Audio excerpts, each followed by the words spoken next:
Modern AAA game studios have bastardized many a genre of video game, but there's one genre that's been so monopolized, disjointed, and destroyed, turned into a glorified piggy bank by greedy developers driven by shareholders who could give a shit about video games as an art form. Of course, I'm talking about the modern first-person shooter. With all its loot boxes, premium weapon skins, microtransactions, and of course, minimal effort. There hasn't been a truly unique Call of Duty since Black Ops 2. The last enjoyable Battlefield game came out almost 7 years ago, and as an absolutely huge fan of Battlefield, that's just really sad. EA and DICE have pretty much ruined my favorite FPS game, and honestly, it's been hard to move on. But finally, a game that rivals and is better than Battlefield in a lot of ways has arrived, and it looks like Roblox. I'm a bit late to the party here, but I'd love to talk about the game because it's really been popping off lately. I view it as Battlefield Roblox, but its real name is BattleBit Remastered. Now, honestly, my biggest problem with Battlefield 2142 is how disjointed the game feels. My favorite mode is Conquest, and while 128 player matches was a cool idea in theory, the map design and layout felt way too scattered. Most maps feel like a series of smaller deathmatch maps sewn together by vast fields of emptiness. Each point had a decent amount of action, but there was pretty much no reason to walk through the empty space between them. Now, BattleBit, on the other hand, has 250 player matches, which is insane and sounds incredibly chaotic. But somehow, the 3 developers who made this game pulled off what DICE couldn't. Have absolutely huge scale combat, but keep it all together through its interconnected map design. In BattleBit, most of the maps I've played are tightly woven together. You could go pretty much in any direction and still find action and have plenty of cover. The 250 player matches actually serve to benefit the overall gameplay, as the game implements a lot of teamwork elements. Players are encouraged to heal each other, they can drag their fallen allies out of harm's way to revive them, and personally my absolute favorite feature of this game, the proximity chat. Oh my god. Oh my god, okay.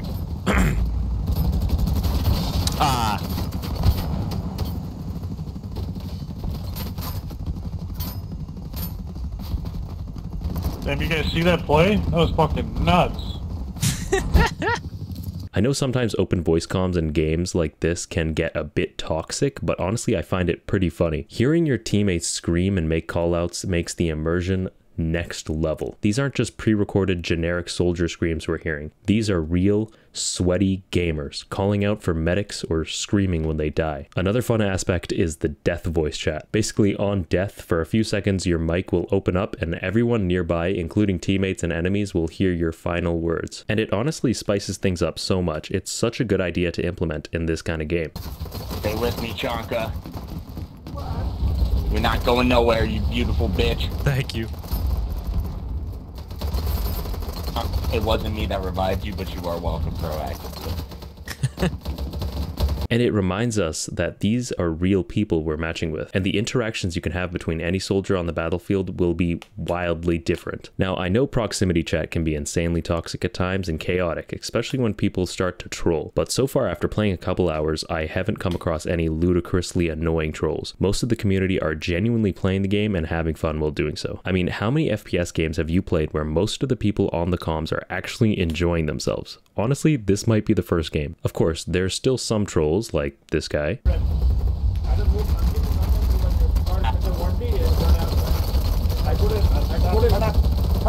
couldn't contact you over the phone, so I found your geolocation. Man, you owe me money, man. No, fuck you, man.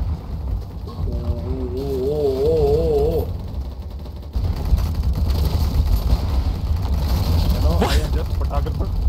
What? I'm a photographer from Mumbai. Please do not with me. Hey man, this is like Mumbai every day, man.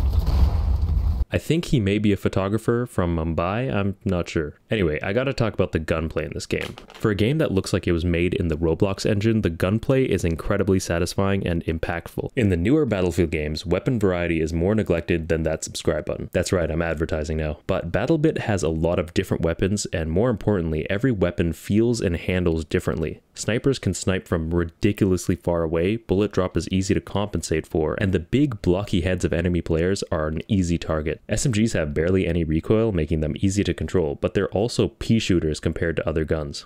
And assault rifles offer great range and damage, but recoil is so much harder to control. I will say that SMGs do feel a bit better to use than assault rifles just because it's much easier to spray and pray while also hitting your targets, giving you a faster time to kill. I was honestly so surprised by how well the guns handle in this game and how satisfying every kill feels.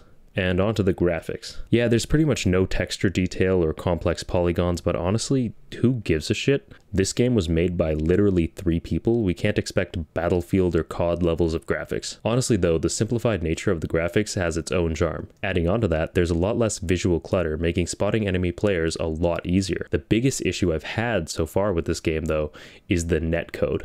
Enemies have a tendency to teleport around and rubber band as if they're playing on the planet Mars, and a lot of times I found that my hits wouldn't register. Again, it's 3 people working on a game of this scope. There's bound to be some issues. And with 250 player servers, this issue isn't surprising. I found it's not as bad on lower player count servers for obvious reasons, but the netcode in general could use some optimizations moving forward. Also, I never was too interested in driving the vehicles offered in this game as they don't really handle very well. Unless I was going from place to place, tanks or helicopters were left to the people who were actually good at them. Going into this game, I thought the destruction physics would be akin to a voxel-based game, with the ground itself being torn apart block by block, kind of like an old game called Ace of Spades. I don't know if you've heard of that. Maybe it's just too far behind your time. Maybe I'm just getting old, I don't know. But really, the only things I found to be destructible are buildings and other structures, a lot like Battlefield 3. All in all, this game is incredibly fun, and I think it's worth checking out. I haven't had as much fun with an FPS game since Battlefield 1. If you do have the game, let me know what you guys think in the comments. I always love reading what you guys have to say. Anyway,